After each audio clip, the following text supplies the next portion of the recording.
ನಮಸ್ಕಾರ, ನೀವು ನೋಡ್ತಾ ಇದ್ದೀರಾ ಜಿ ಕನ್ನಡ ನ್ಯೂಸ್. ನಾನು ಶಿವರಾಮು. ದಿನದ ಎಲ್ಲ ಪ್ರಮುಖ ಸುದ್ದಿಗಳನ್ನು ನೋಡೋಣ ವಿಶೇಷ ಸಮಾಚಾರದಲ್ಲಿ.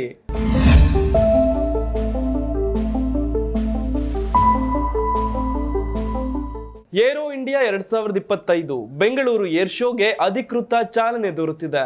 ರಕ್ಷಣಾ ಸಚಿವ ರಾಜನಾಥ್ ಸಿಂಗ್ ಮತ್ತು ಕರ್ನಾಟಕ ಡಿಸಿಎಂ ಡಿಕೆ ಶಿವಕುಮಾರ್ ಅವರು ಉದ್ಘಾಟನಾ ಸಮಾರಂಭ ನೆರವೇರಿಸಿ ಮಾತನಾಡಿದ್ರು. ಬೆಂಗಳೂರು ಭಾರತದ ಏರ್ಫೋರ್ಸ್ನ ಪ್ರಮುಖ ಕೇಂದ್ರವಾಗಿದೆ ಮತ್ತು ಏರೋಸ್ಪೇಸ್ ಕ್ಷೇತ್ರದಲ್ಲಿ ಗಮನಾರ್ಹ ಪ್ರಗತಿ ಸಾಧಿಸಿದೆ ಅಂತ ಅವರು ಹೇಳಿದ್ದಾರೆ. ಉತ್ತರ ಪ್ರದೇಶದಲ್ಲಿ ಸಂಸ್ಕೃತಿಯ ಮಹಾಕುಂಭಮೇಳ ನಡೆಯುತ್ತಿದೆ. ಬೆಂಗಳೂರಿನಲ್ಲಿ ತಂತ್ರಜ್ಞಾನ ಹಾಗೂ ಯುದ್ಧೋಪಕರಣಗಳ ಯುದ್ಧ ವಿಮಾನಗಳ ಮಹಾಕುಂಭ ನಡೆಯುತ್ತಿದೆ ಅಂತ ರಕ್ಷಣಾ ಸಚಿವ ರಾಜನಾಥ್ ಸಿಂಗ್ ಹೇಳಿದ್ರು. ಯಲಹಂಕ ವಾಯುನೆಲೆಯಲ್ಲಿ 4 ದಿನಗಳ ಕಾಲ ನಡೆಯುವ ಏರೋ ಇಂಡಿಯಾ 2025ರ ವೈಮಾನಿಕ ಪ್ರದರ್ಶನದ ಉದ್ಘಾಟನೆ ನೆರವೇರಿಸಿ ಅವರು ಮಾತನಾಡಿದ್ರು. ಹೊಸ ಸವಾಲುಗಳಿಗೆ ಉತ್ತರ ಹುಡುಕುವ ಕಾರ್ಯ ಮಾಡಬೇಕಿದೆ. ಶಾಂತಿ, ಶಕ್ತಿ ನಮ್ಮ ಮಂತ್ರಬಲ ಆಗಬೇಕಿದೆ. ನಾವು ಬಲಾಢ್ಯರಾಗಿ ವಿಶ್ವದಲ್ಲಿ ನಮ್ಮ ಸ್ಥಾನ ಪ್ರದರ್ಶನ ಮಾಡಬೇಕಿದೆ. ಅತ್ಯಾಧುನಿಕ ಅನ್ವೇಷಣೆ ಮೂಲಕ ನಾವು ಮುಂದೆ ಹೆಜ್ಜೆ ಇಟ್ಟಿದ್ದೇವೆ ಅಂತ ಏರ್ ಶೋ ಕಾರ್ಯಕ್ರಮದಲ್ಲಿ ರಕ್ಷಣಾ ಸಚಿವರು ತಿಳಿಸಿದ್ರು. ಇನ್ನು ಪ್ರಧಾನಿ ನರೇಂದ್ರ ಮೋದಿ ಮಾರ್ಗದರ್ಶನದಲ್ಲಿ ಕಾರ್ಯನಿರ್ವಹಿಸುತ್ತಿದ್ದೇವೆ. 10 ವರ್ಷಗಳಿಂದ ವೈಮಾನಿಕ ಕ್ಷೇತ್ರದಲ್ಲಿ ಸಾಕಷ್ಟು ಸಾಧನೆ ಮಾಡಿದ್ದೇವೆ. ಬಜೆಟ್ನಲ್ಲಿ ರಕ್ಷಣಾ ಕ್ಷೇತ್ರಕ್ಕೆ 1080 ಲಕ್ಷ ಕೋಟಿ ರೂಪಾಯಿ ಮೀಸಲಿಟ್ಟಿದ್ದೇವೆ ಅಂತ ಅವರು ತಿಳಿಸಿದ್ರು. ಬೆಂಗಳೂರು ಇನೋವೇಷನ್ ಹಬ್, ಸಾಫ್ಟ್ವೇರ್ನ ಹೆಗ್ಗಳಿಕೆ ಹೊಂದಿರುವ ನಗರ. ಏರೋಸ್ಪೇಸ್ ಮೂಲಕವೂ ಕೂಡ ಬೆಂಗಳೂರು ಹೆಸರುವಾಸಿಯಾಗ್ತಿದೆ ಅಂತ ರಾಜನಾಥ್ ಸಿಂಗ್ ಹೇಳಿದ್ರು. ಇನ್ನು ಬೆಂಗಳೂರು ಭಾರತದ ಏರ್ಫೋರ್ಸ್ ಕ್ಯಾಪಿಟಲ್ ಆಗಿ ಹೊರಹೊಮ್ಮಿದೆ ಅಂತ ಕರ್ನಾಟಕ ಡಿಸಿಎಂ ಡಿಕೆ ಶಿವಕುಮಾರ್ ಹೇಳಿದ್ರು. ಏರ್ ಶೋ ಉದ್ಘಾಟನಾ ಕಾರ್ಯಕ್ರಮದಲ್ಲಿ ಮಾತನಾಡಿದ ಅವರು 15ನೇ ಆವೃತ್ತಿಯ ಏರ್ ಶೋದಲ್ಲಿ ಭಾಗವಹಿಸುತ್ತಿರುವುದಕ್ಕೆ ಸಂತೋಷವಾಗ್ತಿದೆ.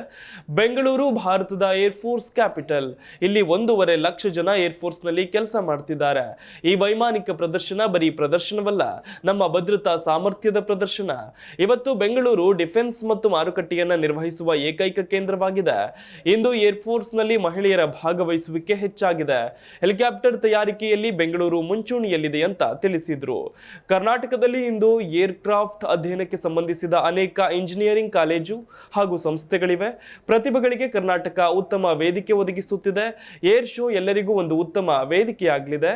ಏರ್ ಇಂಡಿಯಾ ಯಶಸ್ಸಿಗೆ ಕಾರಣವಾಗ್ತಿರೋ ಎಲ್ಲಾ ಸಿಬ್ಬಂದಿ ಹಾಗೂ ಅಧಿಕಾರಿಗಳನ್ನ ಈ ಸಂದರ್ಭದಲ್ಲಿ ಶ್ಲಾಘಿಸ್ತೇನೆ ಅಂತ ಅವರು ಹೇಳಿದ್ರು. ಉತ್ತರ ಪ್ರದೇಶದ ಪ್ರಯಾಗ್ರಾಜ್ನಲ್ಲಿ ಪವಿತ್ರ ಮಹಾಕುಂಭಮೇಳ ನಡೆಯುತ್ತಿದ್ದು ಕೋಟ್ಯಾಂತರ ಭಕ್ತರು ಭಾಗಿಯಾಗ್ತಿದ್ದಾರೆ. ಇದೀಗ ಕರ್ನಾಟಕದಲ್ಲಿಯೂ ಕೂಡ ಕುಂಭಮೇಳ ಆರಂಭವಾಗಿದೆ. ಮೈಸೂರು ಜಿಲ್ಲೆಯ ಟಿ ನರಸೀಪುರದ ತ್ರಿವೇಣಿ ಸಂಗಮದಲ್ಲಿ ಇಂದಿನಿಂದ 3 ದಿನಗಳ ಕಾಲ ಕುಂಭಮೇಳ ನಡೆಯಲಿದೆ. 3 ವರ್ಷಕ್ಕೊಮ್ಮೆ ಟಿ ನರಸೀಪುರದ ತಿರುಮಕೂಡಲಿನಲ್ಲಿ ಕುಂಭಮೇಳ ನಡೆಸುತ್ತಾ ಬರಲಾಗಿದ್ದು, ದಕ್ಷಿಣದ ಪವಿತ್ರ ನದಿಗಳಾದ ಕಾವೇರಿ, ಕಪಿಲ ಮತ್ತು ಸ್ಫಟಿಕ ಸರೋವರ ಸಂಗಮವಾದ ತ್ರಿವೇಣಿ ಸಂಗಮ ಕ್ಷೇತ್ರದಲ್ಲಿ ಮಾಘ ಮಾಸ ಪುಣ್ಯ ಸ್ನಾನಕ್ಕೆ ಬೇರೆ ಬೇರೆ ರಾಜ್ಯಗಳಿಂದ ಲಕ್ಷಾಂತರ ಸಂಖ್ಯೆಯಲ್ಲಿ ಭಕ್ತರು ಆಗಮಿಸುವ ಸಾಧ್ಯತೆ ಇದೆ. 3 ವೇದಿಕೆಗಳಲ್ಲಿ ಧಾರ್ಮಿಕ ಸಭಾ ಕಾರ್ಯಕ್ರಮ ಆಯೋಜನೆ ಮಾಡಲಾಗಿದೆ. ತ್ರಿವೇಣಿ ಸಂಗಮದಲ್ಲಿ ಪುಣ್ಯ ಸ್ನಾನಕ್ಕೆ 3 ಕಡೆ ಸ್ಥಳ ನಿಯೋಜನೆ ಮಾಡಲಾಗಿದೆ. ಅಗಸ್ತೀಶ್ವರ ದೇವಾಲಯ, ಗುಂಜಾ ನರಸಿಂಹಸ್ವಾಮಿ ದೇವಾಲಯ, ಭಿಕ್ಷೇಶ್ವರ ದೇವಸ್ಥಾನದ ಬಳಿ ಪುಣ್ಯ ಸ್ನಾನ ಮಾಡಲು ಅವಕಾಶ ಕಲ್ಪಿಸಲಾಗಿದೆ.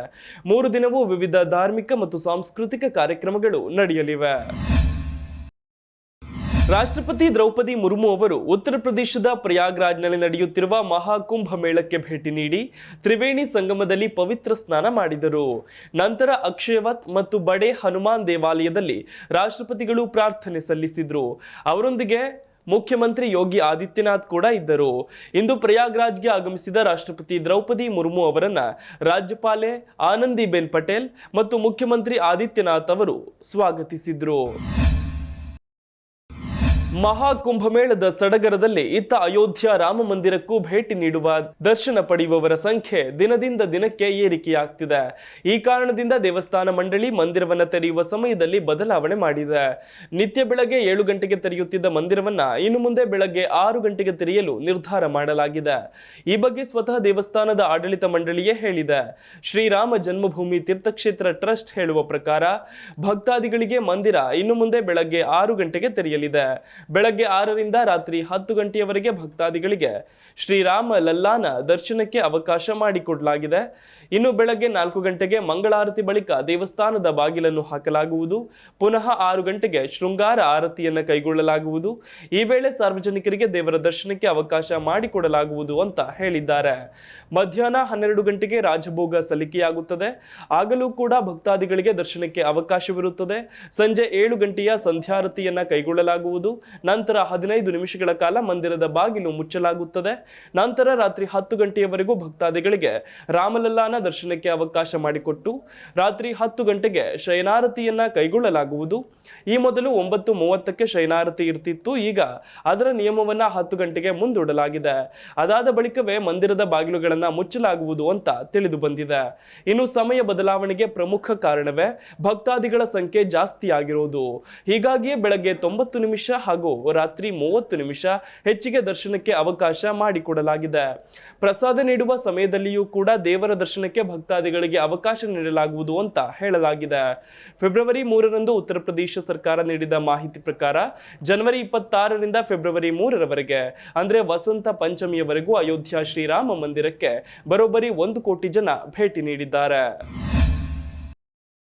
ಹಿಂದೂಗಳ ಪವಿತ್ರ ಯಾತ್ರಾ ತಾಣ ತಿರುಪತಿ ತಿರುಮಲದಲ್ಲಿ ನಡೆದಿದೆ ಎನ್ನಲಾದ ಲಡ್ಡು ಪ್ರಸಾದದಲ್ಲಿ ಪ್ರಾಣಿಗಳ ಕೊಬ್ಬು ಮಿಶ್ರಣ ಪ್ರಕರಣಕ್ಕೆ ಸಂಬಂಧಿಸಿದಂತೆ ತನಿಖಾಧಿಕಾರಿಗಳು 4ರನ್ನ ಬಂಧಿಸಿದ್ದಾರೆ. ಪ್ರಕರಣಕ್ಕೆ ಸಂಬಂಧಿಸಿದಂತೆ ಸುಪ್ರೀಂ ಕೋರ್ಟ್ ಆದೇಶದ ಮೇರೆಗೆ ತನಿಖೆ ನಡೆಸಿದ ಹೈದರಾಬಾದ್ ವಿಭಾಗದ ಜಂಟಿ ನಿರ್ದೇಶಕ Veeresh Prabhu, Visakhapatnam CBI SP Murali Ramba, Visakhapatnam DIG Gopinath Jetty, Guntur IG Sarvashreshth Tripathi ಮತ್ತು ಎಫ್ಎಸ್ಎಸ್ಎಐ ಅಧಿಕಾರಿ ಸತ್ಯಕುಮಾರ್ ಪಾಂಡಾ ನೇತೃತ್ವದ ತಂಡ 4 ಆರೋಪಿಗಳನ್ನ ಬಂಧಿಸಿದ್ದಾರೆ. ಭೋಲೆ ಬಾಬಾ ಡೈರಿಯ ಮಾಜಿ ನಿರ್ದೇಶಕರಾದ ವಿಪಿನ್ ಜೈನ್ ಮತ್ತು ಪೊಮಿಲ್ ಜೈನ್ ಉತ್ತರಾಖಂಡ, ವೈಷ್ಣವಿ ಡೈರಿಯ ಸಿಇಒ ಅಪೂರ್ವ ವಿನಯ್ ಖಾನ್ ಮತ್ತು ಎಆರ್ ಡೈರಿ ದುಂಡಿಗಲ್, ಇನ್ನು ಎಂಡಿ ರಾಜು ರಾಜಶೇಖರನ್ ಇವರುಗಳು ಲಡ್ಡು ಪ್ರಸಾದ ಕಲಬೆರಕೆ ಹಗರಣದಲ್ಲಿ ಬಂಧಿತರಾಗಿರುವ ಆರೋಪಿಗಳು. ಎಲ್ಲ ಆರೋಪಿಗಳನ್ನ ವಶಕ್ಕೆ ಪಡೆದಿರುವ ಎಸ್ಐಟಿ ಅಧಿಕಾರಿಗಳು ಇಂದು ಅವರನ್ನ ನ್ಯಾಯಾಲಯಕ್ಕೆ ಹಾಜರುಪಡಿಸಿದೆ. ಮಣಿಪುರ ರಾಜ್ಯದ ಮುಖ್ಯಮಂತ್ರಿ ಎನ್ ಬಿರೇನ್ ಸಿಂಗ್ ರಾಜೀನಾಮೆ ನೀಡಿದ್ದಾರೆ. ಮಣಿಪುರ ರಾಜಧಾನಿ ಇಂಫಾಲದ ರಾಜಭವನದಲ್ಲಿ ರಾಜ್ಯಪಾಲ ಅಜಯ್ ಕುಮಾರ್ ಭಲ್ಲಾ ಅವರಿಗೆ ಬಿರೇನ್ ಸಿಂಗ್ ರಾಜೀನಾಮೆ ಪತ್ರ ಸಲ್ಲಿಸಿದ್ದಾರೆ. ಮಣಿಪುರ ರಾಜ್ಯ 2 ವರ್ಷದಿಂದ ಜನಾಂಗೀಯ ಕಲಹ ಹಾಗೂ ಹಿಂಸಾಚಾರದಿಂದ ನಲುಗುತ್ತಿದೆ. ಈ ಪರಿಸ್ಥಿತಿಯನ್ನು ನಿಭಾಯಿಸಲು ವಿಫಲರಾಗಿದ್ದಕ್ಕೆ ರಾಜೀನಾಮೆ ನೀಡಿದ್ದಾರೋ ಅನ್ನೋದು ಗೊತ್ತಾಗಿಲ್ಲ. ಮಣಿಪುರದಲ್ಲಿ ಬಿಜೆಪಿ ನೇತೃತ್ವದ ಮೈತ್ರಿಕೂಟದ ಆಳ್ವಿಕೆ ಇದೆ. ಇಷ್ಟರವರೆಗೆ ಮಣಿಪುರ ಜನರ ಸೇವೆ ಮಾಡಲು ಅವಕಾಶ ಸಿಕ್ಕಿದ್ದು ನನಗೊಂದು ಗೌರವ ಅನಿಸಿದೆ. ಮಣಿಪುರದ ಪ್ರತಿಯೊಬ್ಬ ವ್ಯಕ್ತಿಯ ಸುರಕ್ಷತೆಗೆ ಮತ್ತು ರಾಜ್ಯದ ಅಭಿವೃದ್ಧಿಗೆ ಹಲವು ಯೋಜನೆಗಳನ್ನು ಜಾರಿಗೊಳಿಸಲು ನೆರವು ನೀಡಿದ ಕೇಂದ್ರ ಸರ್ಕಾರಕ್ಕೆ ನಾನು ಆಭಾರಿಯಾಗಿದ್ದೇನೆ.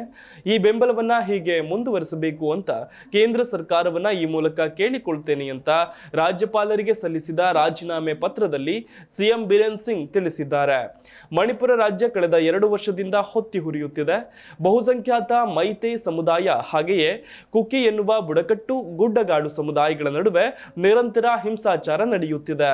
ಅಧಿಕೃತ ಲೆಕ್ಕದ ಪ್ರಕಾರವೇ 200ಕ್ಕೂ ಹೆಚ್ಚು ಜನರು ಹಿಂಸಾಚಾರಗಳಿಗೆ ಬಲಿಯಾಗಿದ್ದಾರೆ.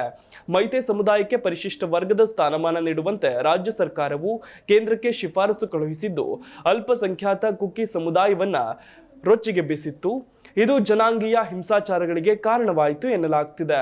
ಇನ್ನು ಮಣಿಪುರ ರಾಜ್ಯದಲ್ಲಿ 60 ಸದಸ್ಯ ಬಲದ ವಿಧಾನಸಭೆ ಇದ್ದು ಬಿಜೆಪಿ ನೇತೃತ್ವದ ಎನ್ಡಿಎ ಮೈತ್ರಿಕೂಟ 49 ಸ್ಥಾನ ಹೊಂದಿದೆ.